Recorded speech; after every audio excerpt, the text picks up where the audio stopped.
Now, without any further ado, I'd like to introduce you to our very special guest today, the legendary Mario Giannini. Mario is the Chief Executive Officer of Hamilton Lane, a company that manages over $850 billion with 20 offices and over 500 employees around the world. Mario is a member of Hamilton Lane's board of directors and co-chairman of various investment committees. He has been the CEO since 2001 and responsible for the firm's strategic direction, management structure, and process. And he also serves on several advisory boards of other distinguished sponsors like Thomas E. Lee, TPG Partners, and Providence Equity Partners. Their heads have been on Lunches with Legends before. And prior to Hamilton Lane, Mario held either executive and or general counsel type roles at Industry Valley Insurance Company, Fidelity Bank, and Continental Illinois Bank. Mario received his BA from California State University, Master's of Law degree from University of Virginia, and a Juris Doctor from Boston College. And in recognition of his charitable and professional achievements, he's also a recipient of an honorary doctorate from California State University. Ladies and gentlemen, it gives me great pleasure to welcome one of the most knowledgeable people about private markets, the one and only Mario Giannini. Mario, thank you so much for joining us. The pleasure to be here. I'm not sure I know who that person you just described is. Well, we'll get into him and we'll figure it out together. But let's start with, I always like to begin with your personal story. I understand you were born in France, raised in Italy. I think you've referred to yourself as a reformed or recovering attorney. Can you take a minute just to give us a little bit more of the personal story, how you came to lead one of the largest private market firms in the world? Sure. I think by accident. I feel like it's funny because there are so many people we hire who know exactly what they want to do in life. And they have it mapped out. I mean, they're 10 years old and they have it mapped out. And I feel like I've never had any idea what I've wanted to do. Someone called me the accidental CEO, and that's probably pretty accurate. I've sort of always, I knew a couple of things about myself. I struggle with authority, which means I kind of have to keep moving around. And probably should have my own company at some point, which is what I eventually did. And did I know it was going to be private equity? No. Was I always interested in investing? Yeah, I always found it interesting. But I always sort of went with things that I found interesting and that piqued my curiosity, and found myself here. The way I got here is the company just started and I thought I'd come here and take over another company. I did turnarounds. And I just stayed. I was like the bad penny that sort of never left. And 30 years later, I'm sort of going, I'm still here. But that's how it all happened. It was really a matter of, what am I interested in doing? Yeah. By the way, in a little bit of my research, I uncovered the fact that you were a bit of a skateboarder early on. A terrible one. I mean, I'm so old. In those days, I mean, now they have these skateboards and surfboards that, I think even I could do it now. Back in the day, they were really roller skates that you disassembled and put on a piece of wood, and you kind of went off and basically gave yourself 100 concussions before you could figure out what you were doing. Right. Well, any analogies you see between the world of skateboarding and markets? Anything that, or if there was a completely, I never thought of it that way, except that, had I known then what I know now, I would have been more careful about the risk of what's going on with the skateboard. Because at that time, I guess like a lot of market participants, you sort of go, this is easy. Like, especially you're going downhill, there's no problem. And then you hit a bump and you're sort of not prepared for it. So I guess there is an analogy that way. Well, and we're going to get into that in a bit, but just I want to just kind of paint a picture a little bit of you and your personal story and how that may shape or have shaped the culture of Hamilton Lane. So I have it on good authority, by the way, that I think you're the only CEO of a nearly $1 trillion investment firm that still drives a Toyota Highlander. So, it says a lot. Who the hell you been talking to? I've been talking to everybody. We'll see what we'll get into. But it really says a lot about your personal values. And when you look back and when you think about the more formative events, or perhaps in personal challenges, inspirations, which formative events or which people help shape who you've become today? I think for me, a lot of it was people I grew up with. And everyone was just sort of normal, like just sort of normal people. And I never really, again, never really around people that said, I'm extraordinary, therefore I'm something different. It was just kind of, you just were around fairly regular, average people. And I think that's always been how I felt about, I certainly feel that way about myself. You know, I have the imposter syndrome. I keep thinking someone's going to open the door and go, all right, the gig is up, get out of here. Yeah. But I think you do have to always assume that there are people around you that are smarter, work harder, are undergoing greater hardships, are struggling more. You just have to think that way, and that you're all sort of connected that way. I know that I've had some teachers. I think my most influential mentors, if you will, have been teachers I had in my career. I was very fortunate. And that was always that's always what I always thought. One of the things, and again, I'm sorry if I'm going into the archives of history. I'm a little scared. Yeah, I've never been labeled intimidating, but you know, with information, you never know. So with music, I'm told, has a particularly meaningful place in your heart, your life, now your business. You've tied some of the market updates that I've read from you have had music themes or analogies. Your conference rooms are named after guitar bands. I think you even started a company band, the Hamiltons, which where I believe you're the lead guitarist, and I hear is actually quite good. So how did you become such a music or rock enthusiast? And even perhaps more importantly, why is it so important to you? What greater thing does it represent to you? Well, I mean, I grew up sort of in the era of classic rock. And so, you know, Led Zeppelin, that to me, I just kind of grew up thinking I should be a rock guitarist. Obviously I'm not, so you can tell what my talent level was, but it was just something I grew up with. And as Hamilton Lane developed, I think one of the things that we try to do is create something that culturally bound us together. And one of those things is music, because what I found, everyone has found, is music ties people together. You may not all like the same kind of music, but it is something that instinctively draws people together. And like the conference rooms, it's something that makes people feel like we're something unique, we're something different, and we're tied together. And you know, when people leave here, they don't say, oh, we met in conference room B or the Lincoln room or whatever they're called. We met in the / conference room. It says something about, okay, that's the firm. But I think that tying together, you know, I've been doing updates during the pandemic, you know, week, monthly, whatever.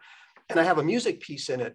The thing that I get the most comments about around the world is the music piece. Yeah. You know, people saying, you suck, you have no idea what you're talking about with music, or I like this better, or you're wrong about that. But it ties people together in a way that very, very few things do. Yeah.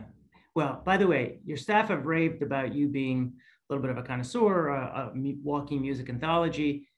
But I was told, and this may be politically incorrect to articulate, but that you don't actually like Bob Marley or the Grateful Dead. Marley, I can tolerate. The Grateful Dead are the worst band in the history of music, and their spawn, Fish, is what happens when Grateful Dead kids grow up. I mean, it's just, yes, no, I'm not a Grateful Dead fan. You know what, and I've said that, and people just go crazy, because even here we have people who were Deadheads that followed, as you know, the band around the country. Yeah. Imagine that. No, listen, Mario, when I heard that, I almost canceled the interview. It's just, well, now hearing that, I'm canceling the interview here if I think you're a Deadhead. Anyway, no, and just before we move on to Hamilton Lane, I want to touch on another passion of yours, and again, I discovered, and that is your wine collection. So I hear you're an avid collector, and you religiously give out wine to your friends, your colleagues, and others. How did that come to be, and why does wine? You talked a little bit about why music's important. Why does wine hold such an important place in your world?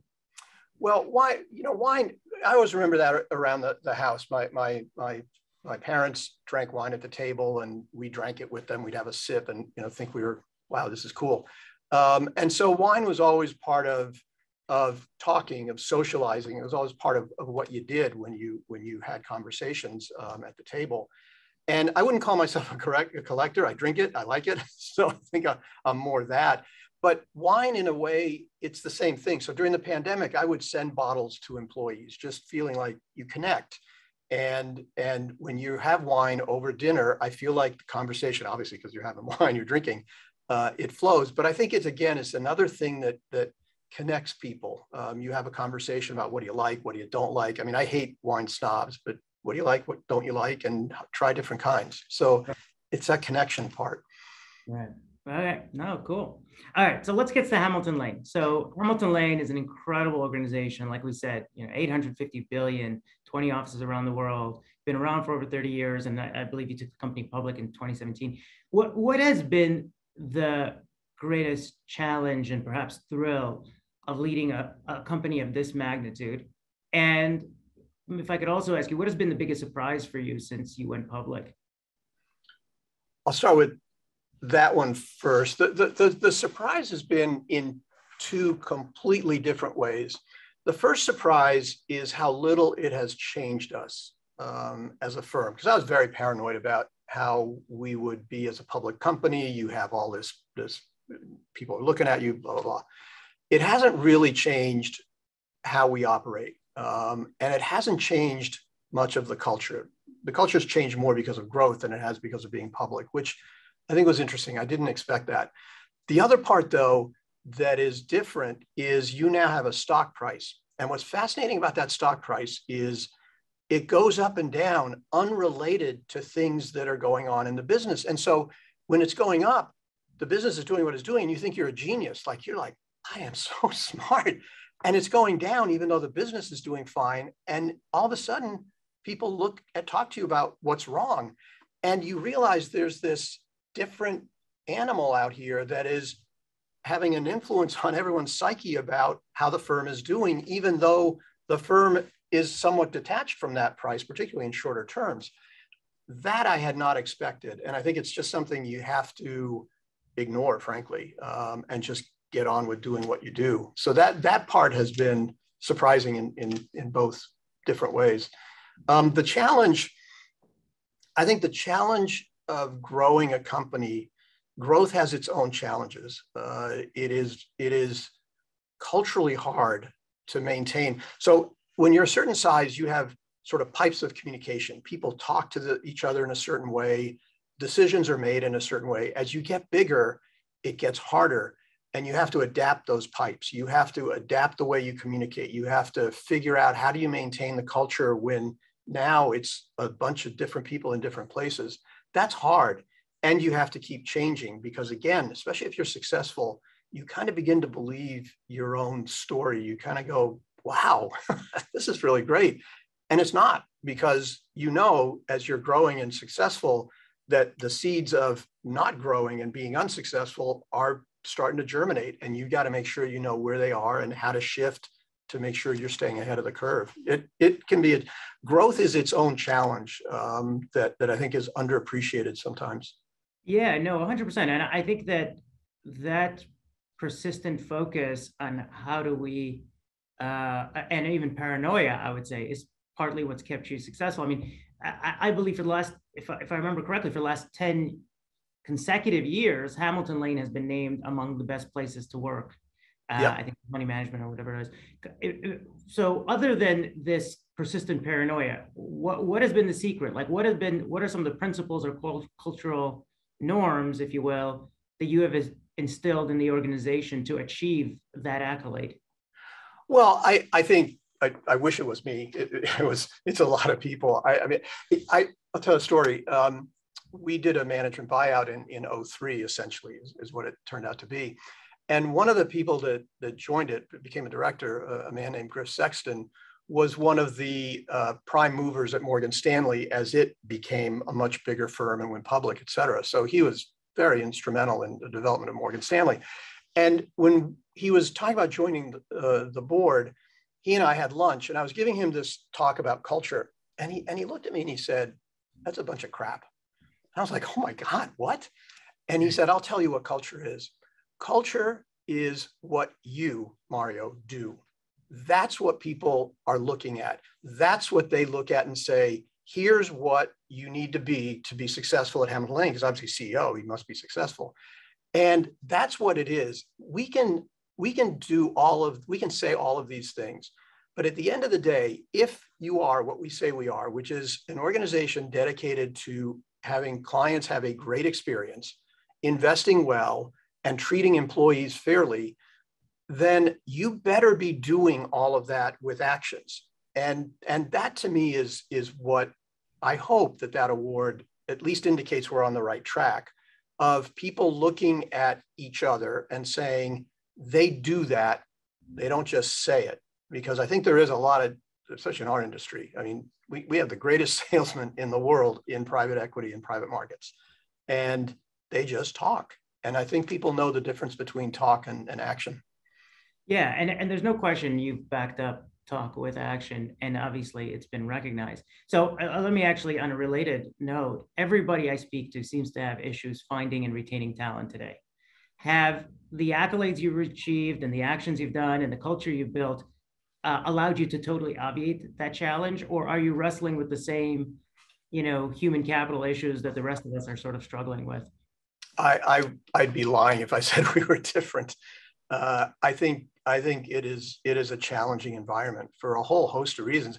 Interestingly, I think the pandemic made it harder in some levels. One of the things that, if you're an organization like ours, and I'm not saying everyone needs to be, but if you're an organization like ours, where teamwork and being around each other is terribly important, the pandemic, while Zoom is great, takes away that minute in the hallway, takes away that going to an office and having dinner with everyone, and it makes it harder to feel connected and part of the culture. And so that, I think, makes it harder to retain people, because they start feeling disconnected. You almost inevitably have to, and there are ways you can try to mitigate that. But no, I think the huge challenge, I think the world is changing, and it's becoming more, for companies, a world where what employees want, what employees need, the respect you give employees becomes ever more important, obviously along with money, but it's not anymore, well, it's enough, it's Hamilton Lane, it's big, it's whatever. No, we deal with that all the time. And I suspect it will continue for some period of time. Yeah, for sure.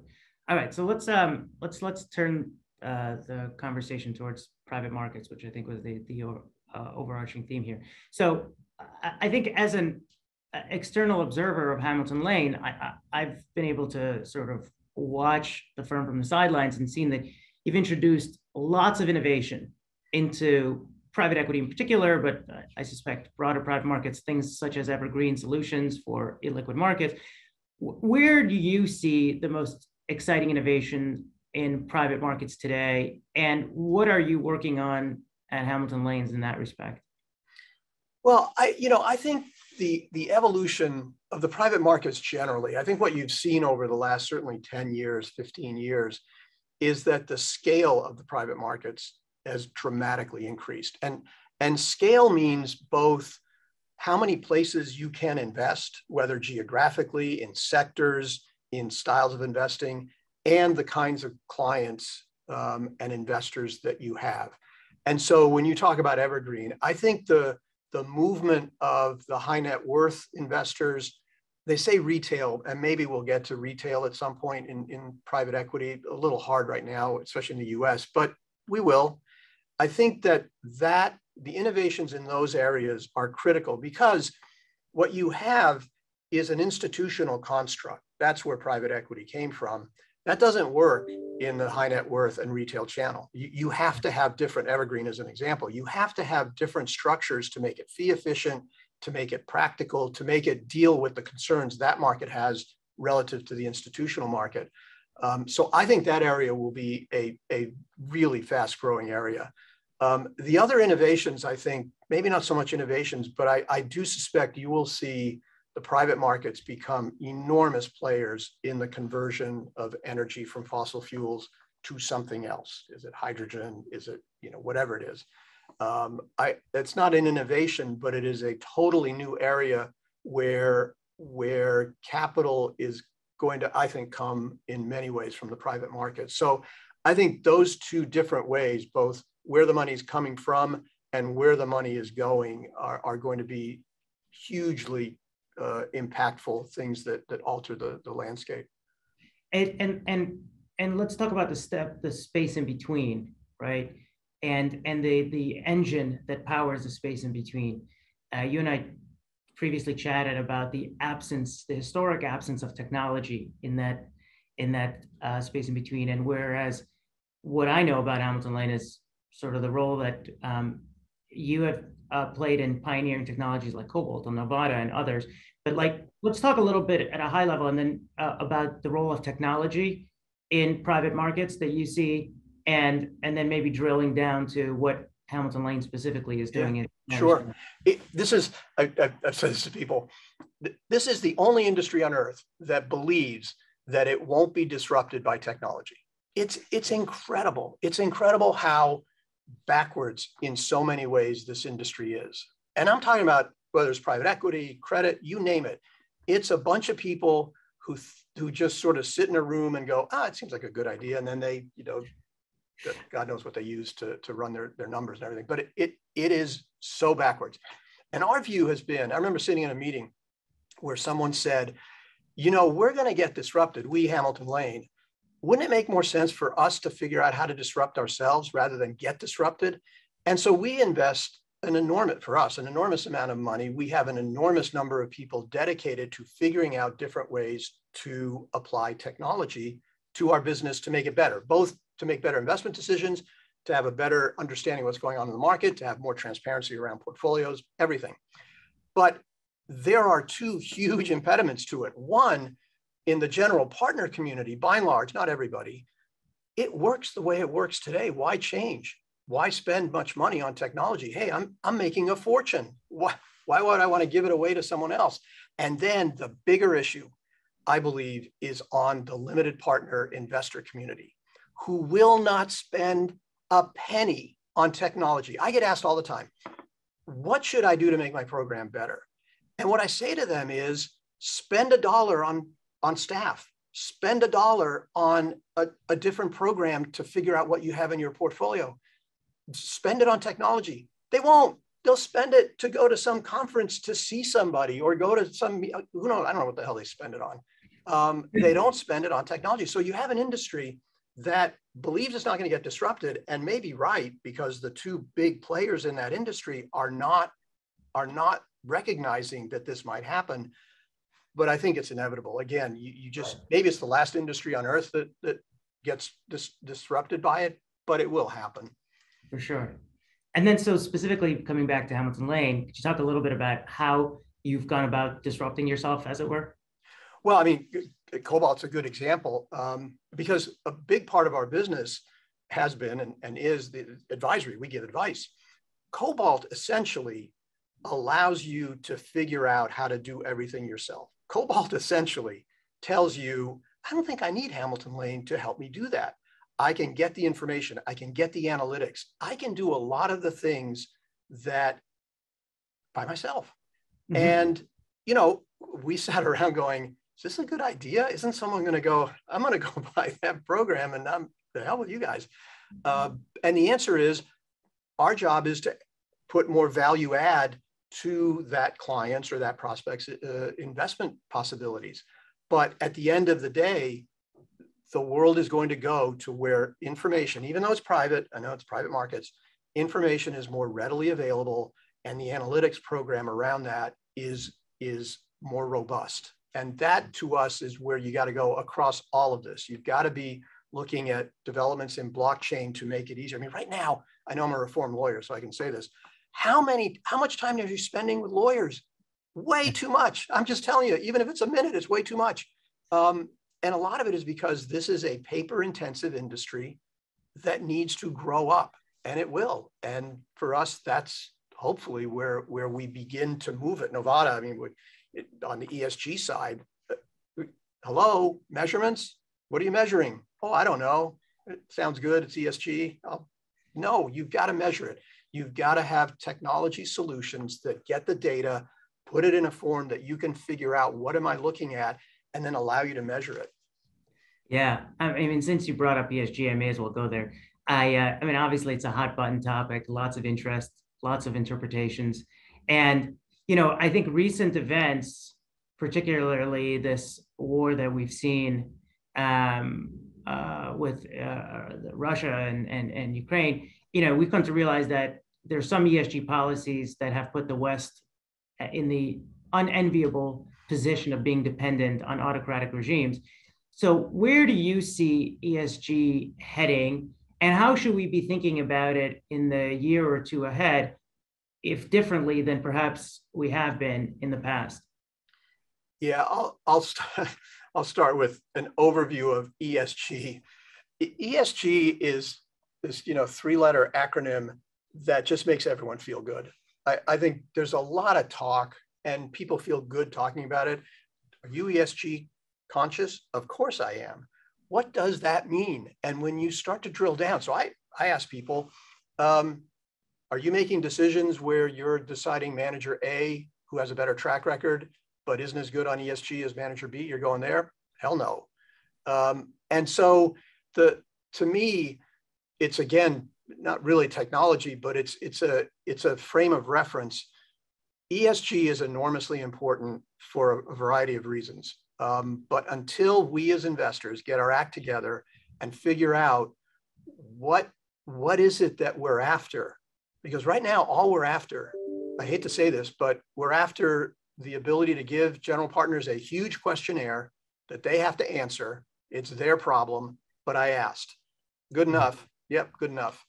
It's not good enough. And again, as an industry, I think we will have to evolve into a place where we decide what is important. And it won't be the same for every investor. So some will be focused on E, some on S, some on G. I think all investors have a different perspective on what's important to them.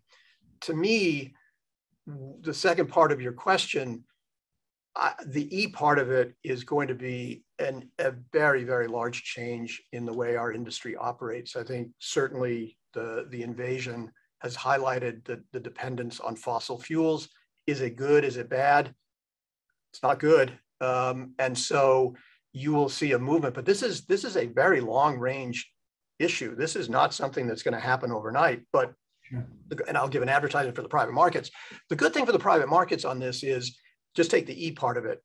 You're going to have the ability to invest in wherever your risk return profile leads you. So there will be a bunch of venture investments around different technologies, different applications of technologies to make the grid more energy efficient, to develop new ways, new energy forms. There will be growth opportunities as some of these things get bigger.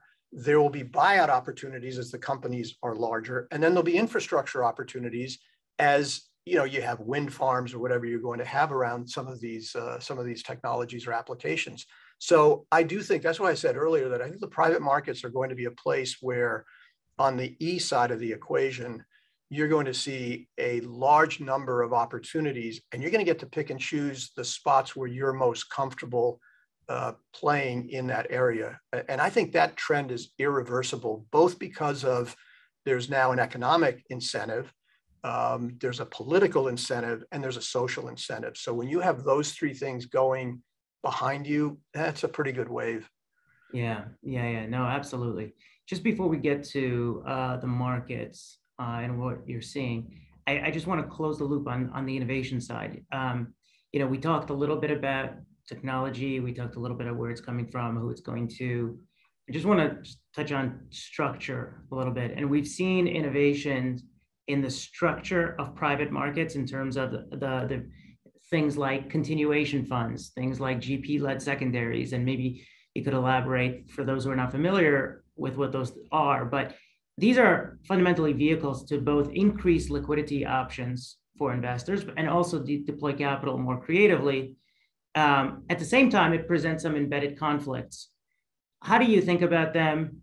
And where have you at Hamilton Lane kind of led the way on some of those innovations? Yeah, looked at cynically, they are perpetual money-making machines, because what these essentially are, for those who don't know or haven't done a lot of them, is I'm a general partner. I got 10 portfolio companies. Right now, anyway, I have one or two that are really, really good, and I want to keep it. But given the structure of private equity, I have to sell it after 5 or 6 years because my limited partners are screaming at me to give me the money back, and I got a good gain on it. But I love this company, and I think it's got another 10 years. And so my choice is I can sell it, and I make a lot of money, and I'm happy. But a lot of times I'm going to sell it to another general partner who will then take credit for that 10-year advantage that I claim. No, I built this company, so don't take it from me. So that's not a great outcome. Right. Or we have continuation funds now where I take this company, talk about 2 bites at the apple, and I move it to another fund where I get fees and carry, and other investors and some of the existing ones can roll over. So I basically, it's that, as I said, that perpetual vehicle, which I talk about cynically. The question though is, right now, a lot of those companies really are some of the best companies that private equity owns. And so as an investor, you have a very interesting choice. You can now create a much more tailored portfolio with that specific fund, but it's really a company or a couple of companies. So for us, we've been significant players in that field, because while you can worry about where that will go as worse companies come out and people start to try to get rid of their lousy ones, right now, when you look at the world, well, it depends what the Fed and central banks do, but right now there's a ton of money in the world. There's no shortage of liquidity for opportunities, except, interestingly, in the secondary market, because there's such a volume of these continuation vehicles and just secondaries generally, and less capital available. So when you think about a supply-demand imbalance, that's an interesting place where that's occurring. And so from our perspective, it has changed the landscape of how companies get sold. Remember, people used to always tell me that private equity is not interesting because GPs are selling to other general partners, and therefore it's just an insider game and you can't make money that way. You did make money that way, but again, people ignore data in this industry. But now that's not what's happening. A lot of what's happening is it's going into these vehicles. And so I do think that will continue. Obviously, with the market down, we'll see what the deal flow is in the short term. But that's a trend that's not going away in terms of the ability to move these companies and keep them in a longer, because the other thing I will also say, and investors are in very different places on this, it's almost split 50-50.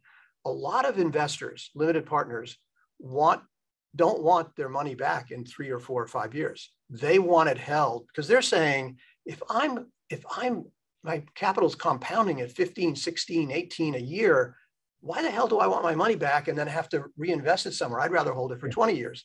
Right. These vehicles give you an opportunity perhaps to do some of that. Whereas there are a lot of other investors who say, I don't want to hear that. I want my money back very quickly.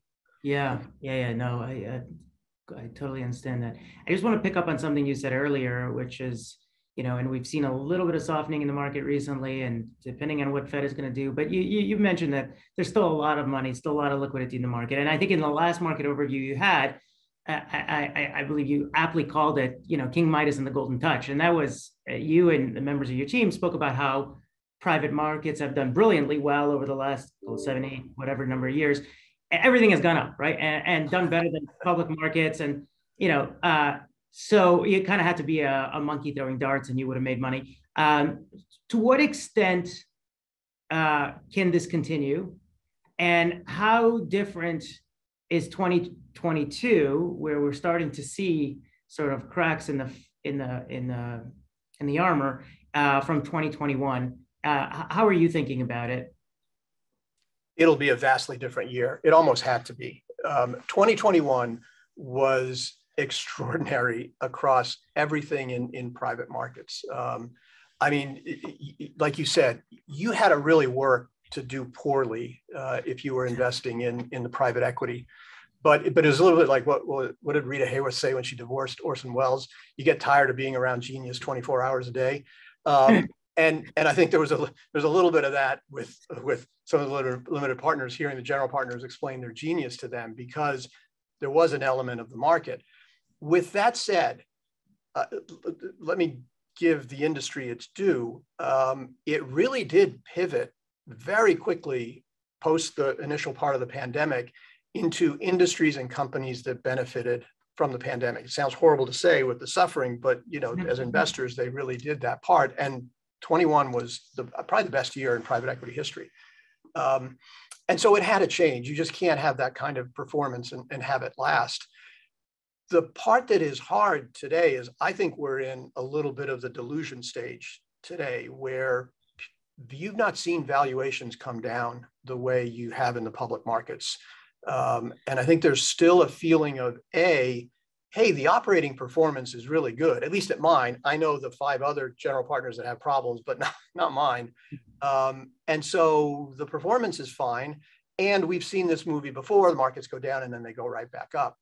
So I don't think collectively the industry has really sort of come to grips with, this could be different in terms of valuations really are coming down. Because again, it's sort of the great salesman that everyone is in this business. They talk about, we're going to get companies at cheaper prices. Well, are your companies cheaper? No, not, mine aren't, theirs are. So I think that we are in this phase right now where people are, I think it's going to be hard to be doing a lot of deals until people have a better sense of, the sellers think we're still back in 21 and the buyers are saying it looks a little different. Yeah, no, and I think you see that perhaps most in the growth equity side and then the VC side of the market, where it's been such a wild ride for so long, topping pretty much every other private market strategy for the 10 years up until, call it, beginning of 2022.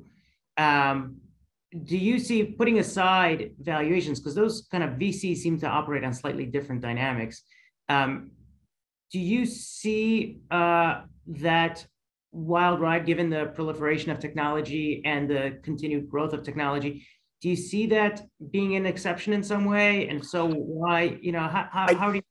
I don't know. I don't know yet, because here's another thing that is different from 21 in the 22 market. Everybody in the world is fundraising, like everybody in the world. It's sort of, the wildebeest migration of the PE world is now thundering across the plains to get money. And not only are they doing that with their flagship funds, but the other thing that's happened in the industry is everybody now is a multi-asset manager. I've got a buyout fund, I got a growth fund, I got a venture fund, I got blah, blah, blah. So they're all coming with 5 funds. There's not enough money in the industry. There's just not enough money in the industry to support all of that. So there will be some rationalization around, and I've said this before, general partners, they're vampire. You cannot kill them. They just sort of go on in life forever. They just don't disappear.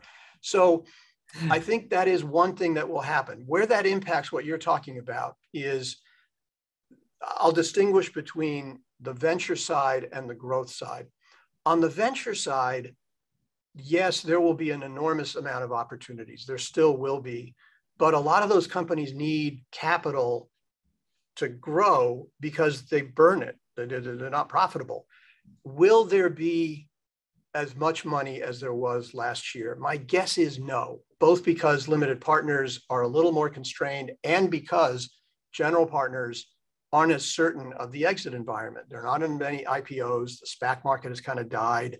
So there, almost by definition, will be a little more discipline around handing the money out. So I think it will be a little tougher environment for the large number of venture firms. That doesn't mean that the great firms aren't going to do great.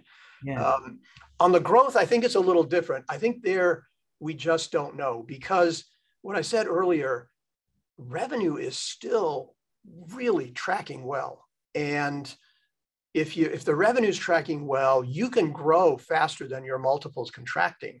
And that's, I think, the big debate now is, will economies slow down enough to impact some of these growth companies that their revenue doesn't hit the numbers that they're hitting now? They're really doing well. So that one, I think it depends on where you think the economies are going. Right. And I just want to again drill a little deeper on this, on the competitive landscape, which you just mentioned, which is the fact that everybody's out there raising money. Yeah. There's more market participants, more firms, more hot managers that kind of emerged in the last decade. And all of them seem to look good, right? All those numbers. So as everybody on this call is thinking about it from a manager selection, because we're sort of engaged in an exercise of relative selection, How would you recommend allocators think about that process? How do you recommend they think about emerging managers versus established ones? About relationships with exclusive managers? How would you think? How would you advise people going through that exercise today, given the landscape you described? Yeah, I mean, I think, what do they use in the public markets? They say some markets are a stock pickers market and some are a market environment. I think we're going into a stock pickers market. I think the last 5, maybe even 10 years, if you were in growth, you did fine. Maybe you did 65 instead of 75, but you did really well. I do think we're going into an environment where it will not be as, everyone will not do as well. There will be some selection bias in terms of some managers will do better. And so I think as investors, anyone listening to this needs to pay a little more attention to, and everyone will be different, but where did the track record come from? Like, was it just, oh my God, they got to come, is it replicable? That's the part that we spend a lot of time on. And I have no problem with luck.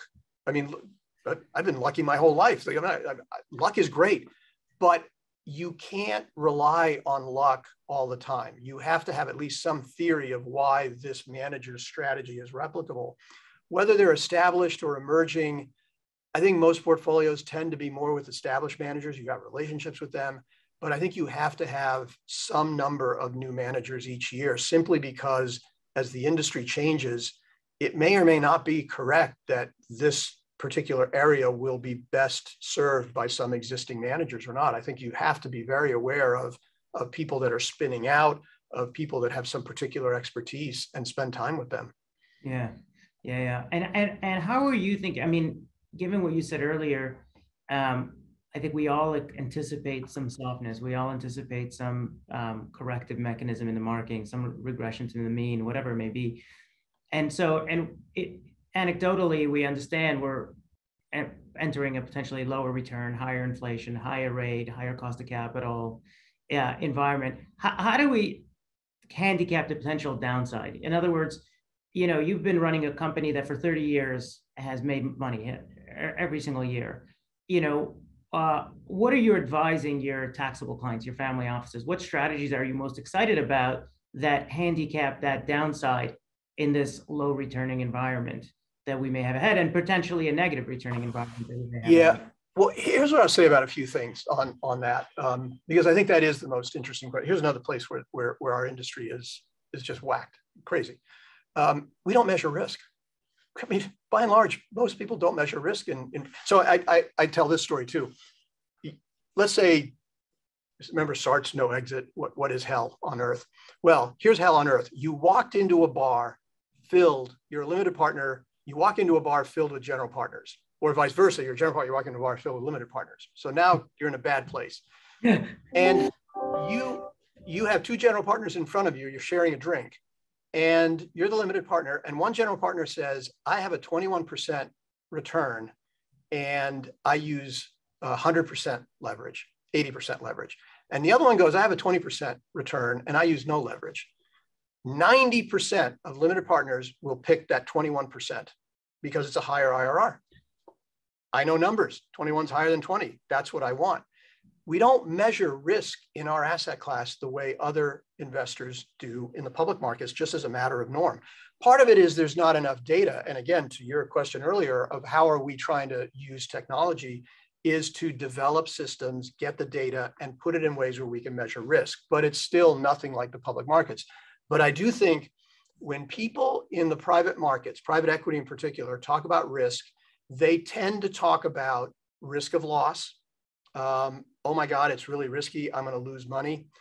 We've got a bunch of data that says if you're in a diversified, like the worst 5 years in buyouts, I'm not talking about venture, worst 5-year performance in buyouts is still positive. It's not negative like it is in almost every other asset class. It's also positive in private credit. That's not the, so I don't think the risk that people associate with the private markets is actually, they're focusing on the wrong thing. I think in the private markets, there is a liquidity risk, but I think people really overvalue liquidity. And I'll say another thing on private markets. I'm in the industry, so I don't mean to come across as, oh, this is the greatest thing in the world, put all your money in it. You shouldn't. Yeah. But people want liquidity for the wrong reasons, by and large. They want liquidity so they can get out when they should be getting in. And when you look at like the great financial crisis, the reason private equity, everyone loved it, is because they couldn't get out. They were stuck. They'd made commitments to funds and they were stuck. Everything else they liquidated into cash and then never got back in and said, oh my God, these are terrible assets. No, they're not. The private equity, the structure actually keeps you from making the worst mistake investors make, which is to get the hell out when, Jim Coulter, TPG, always says, when it feels terrible is when you should be investing. When it feels great is when you should be pulling back. And we all do the opposite. I do it. I mean, I'm no different from anyone else. So I do think right now in this environment, people need to step back and ask themselves, the most important question is, what is your risk tolerance? Because I don't believe private equity has outperformed public markets for the last 20, 25 years. I suspect it will going forward. There's nothing fundamentally that has changed. Obviously, my prediction's as good as anyone else's, but if you look at what has driven that outperformance, the world hasn't changed so much that all those things have changed. So I think investors need to look at it and go, do I want to take the higher, how much of my portfolio do I want in the safer, call it buyout strategies, real asset strategies, the return profiles are different, and how much do I want to put into the higher risk, higher returns? Because those do lose money in various market environments. And so that to me is the more important question than whether long-term rates, does the US 10 get to 4? Does it 3.5?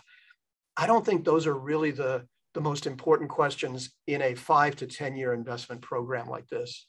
Yeah. So let me maybe ask you a slightly more pointed and personal question. And I ask this question to a lot of our sort of legends, and it's primarily because all the folks on this call are family offices and individuals just like you. Perhaps you can share with us, or can you share with us how you invest your own capital? Like what does your own asset allocation look like? And I just find that to be incredibly instructive. I am 75%, 80% in illiquids. And what is it?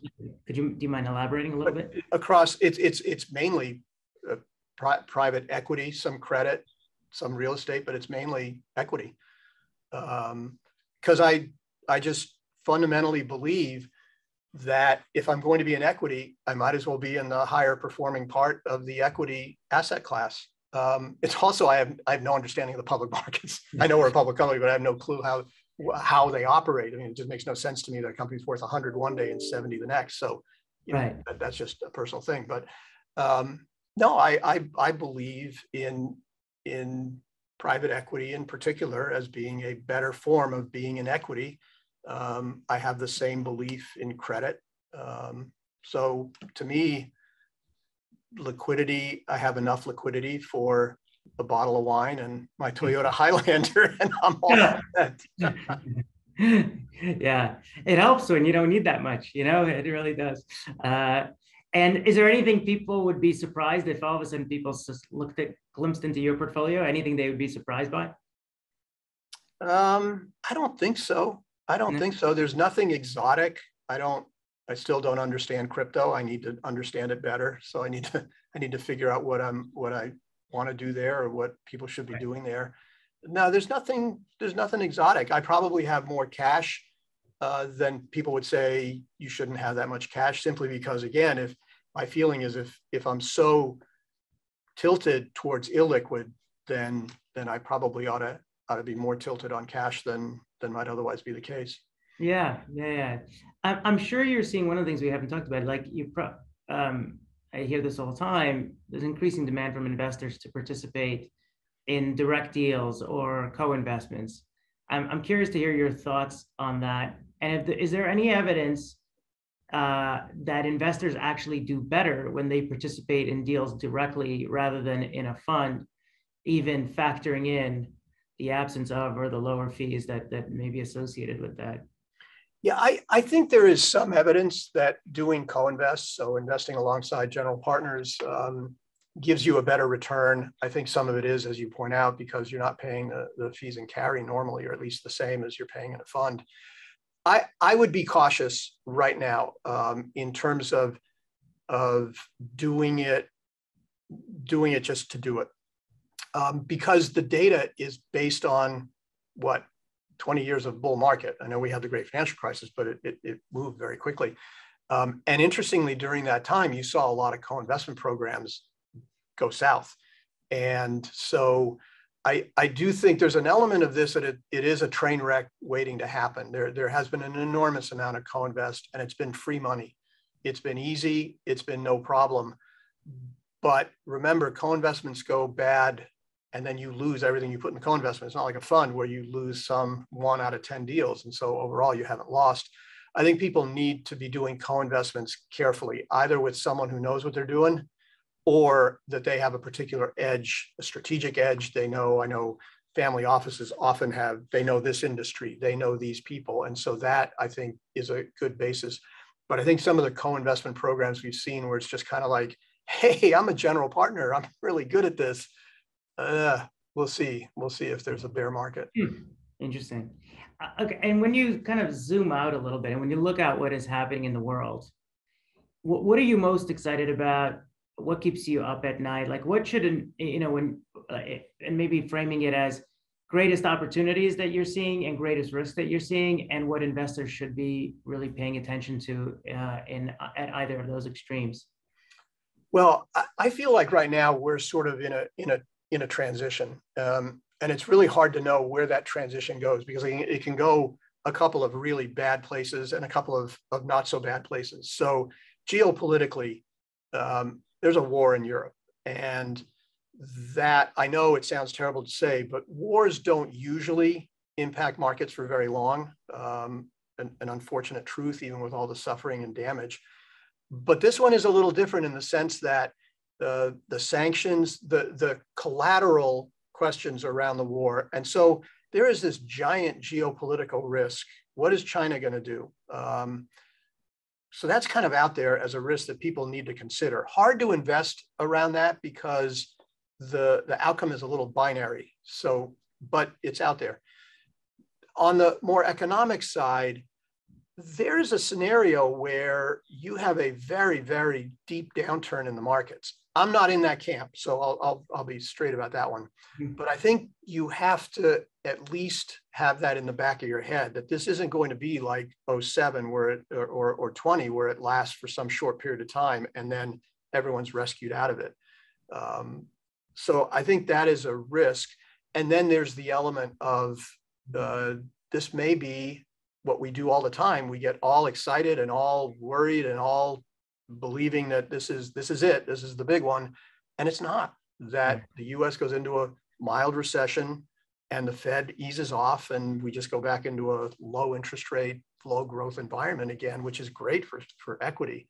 And so I think as an investor, I know this sounds stupid because it's such boring advice, but you got to look at where you're trying to get to and then not worry too much about the 3 or 6 month blips. And in the private markets in particular, you don't have a choice. It is the curse and the blessing of being in the private markets. You got to make a decision that you believe will last for 3 years at least. Mm-hmm. And you can't change your mind. And, right. Oh, I bought Apple. I'm sorry, I'm going to sell it tomorrow. So you have to be more strategic. That doesn't mean that the tactical elements aren't important, but you have no choice. And one of the things I will say is another mistake investors make in this asset class is they approach it the way they do the public markets. Oh, I love this manager. It's going in my portfolio. I love this deal. It's going in it's all bottoms up. Everyone tells you their anecdote. Oh, I had this deal. It 10X. I'm really good. What about the deals that weren't? We don't think strategically enough. We don't step back and go, instead of spending the next hour, looking at this balance sheet, I'm going to spend the next hour thinking about strategically, what do I want to achieve?